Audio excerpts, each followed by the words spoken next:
students and staff. My name is Daryl. And my name is Grace. And today we'll be bringing you the weekly news. We're now going to go to Josiah for Parent-Teacher Conferences. This just in, Parent-Teacher Conferences was a hit. All teachers saw at least one student. Student-led conferences were Wednesday evening from 4:30 to 6:30. Regular conferences were Thursday 11 to 8. Interviewee Mr. Stock's 5th grade LA teacher says he was only at part of the conferences because he had a sick son. Says that on Wednesday is very tiring because he teaches all day and then he's already tired when conferences roll around. Student-led conferences are when students present what they have done in class, or sometimes it's like to talk about what they can improve on. But they have to be very selective on the students they choose because they can only host 5 student-led conferences. Sometimes it's to celebrate their work or see what they can improve on. Says he enjoys parent-teacher conferences because he can talk about what students have been doing in class. Overall, he does like parent-teacher conferences.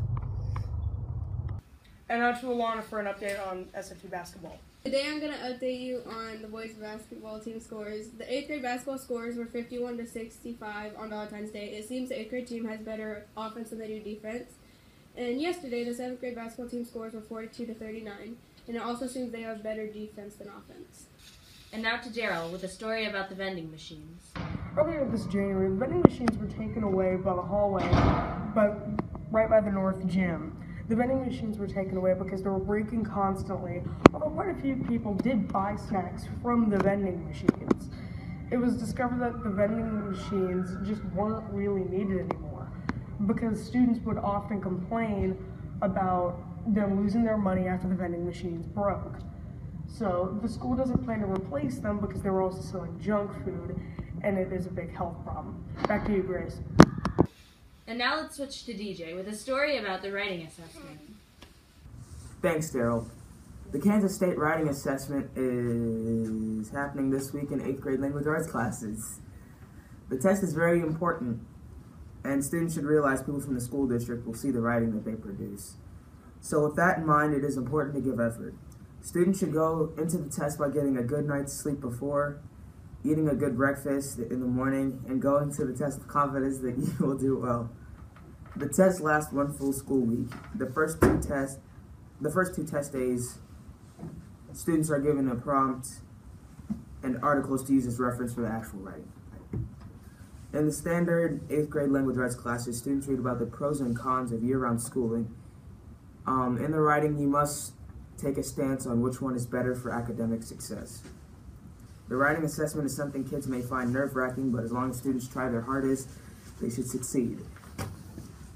And now to Alana with a story about the 8th grade play.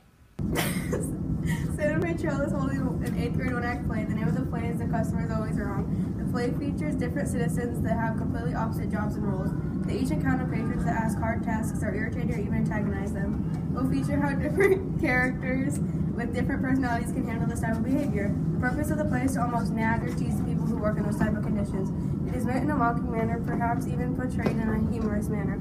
This is not meant to be irritating, hurtful, or mean. The play is simply all fun for the students. Mrs. Dean is directing The Customer is Always Wrong to watch backstage to make sure everything will run smoothly. The play will be featured Friday the 17th. Back to you, Daryl. And now, the weather. Hello, SFT students and staff. It's your weatherman, DJ Nixon, and I'll be talking about the weather this weekend. Well, on Friday, as you can see on our high-tech weather machine, it'll be clear skies and a high of 69 degrees and a low of 45. So when you're getting out of school, maybe you can play outside. And on Saturday, we got a high of 68 degrees and a low of 47. And on Sunday, it's going to be partly cloudy, as you can see here.